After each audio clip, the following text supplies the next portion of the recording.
boys and girls. Today I'm going to show you how to paint a sunset or sunrise for your birch tree painting. So you have the option of doing a sunrise or sunset or the blue sky.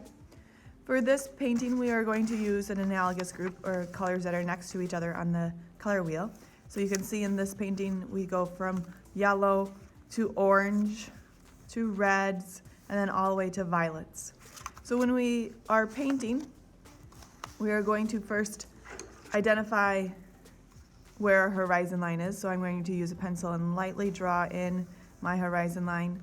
I put mine in the middle. I will have about even space for sky and ground. Then if you move it down, you'll have more sky. If you move it up, you'll have less sky. I'm actually going to come back in with my eraser and gently erase so that I can barely see the line. Watercolor paint is transparent, so we don't want to be able to see the line through our paint. I have prepared 2 palettes for my paint today. I'm using liquid watercolor, so I will have to dilute it. This first one I'm going to use for my sky. I've put the analogous colors in there that we just talked about. I have some yellow and some orange and red and violet. I'm going to add water to the empty wells so that when I start to paint, I can have a spot to dilute and mix.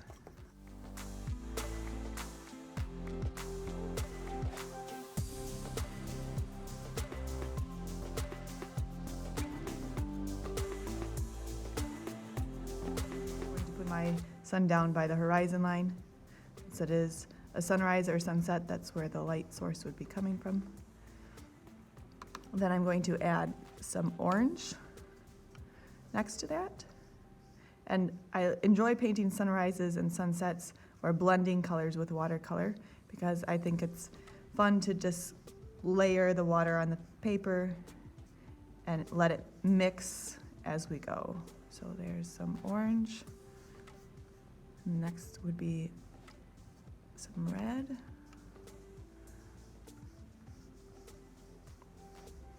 I try to make it very wet so that the colors mix right on the paper as we go along.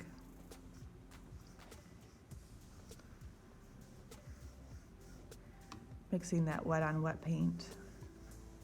I'm going to add some up here, and then I'm going to add a little bit of violet to the top.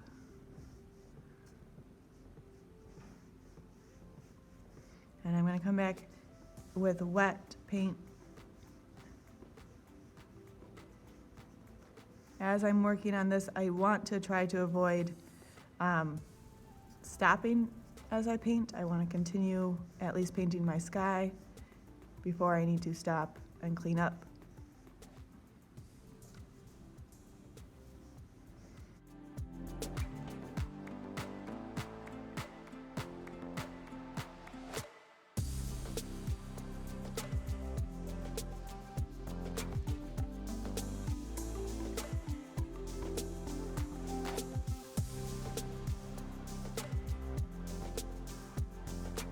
So I'm going to start again by creating some green here and diluting it. I'm going to go ahead and get some blue-green mixed so it's ready for me.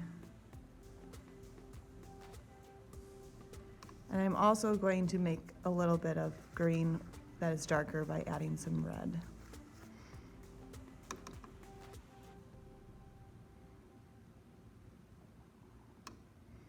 And it just takes a little bit. It's easier to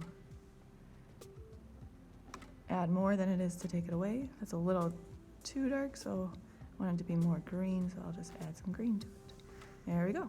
Again, similar to the sky technique, a wash. It's okay to work with puddles. I'm using that darker green that I created. So you can see here's the regular green. Off my brush, and here's the darker green, so it's just slightly different.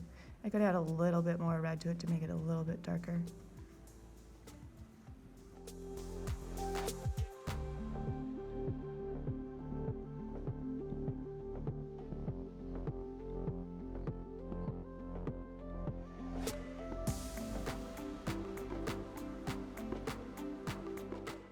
Mine's really light, so I'm going to keep layering paint to make the colors more intense.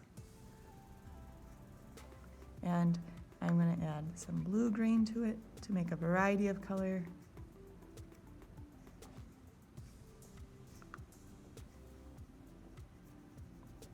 Maybe a little bit of yellow. Some of that darker green in with the yellow. And I'm going to make sure I go all the way off my paper. You can notice too, as I'm painting, I have some paper underneath my painting so that I can protect the table. All right, now that I have finished, I'm just going to add a splash of yellow up in there, coming out from the area that the sun is. All right, now that I have finished, I am ready to let it dry.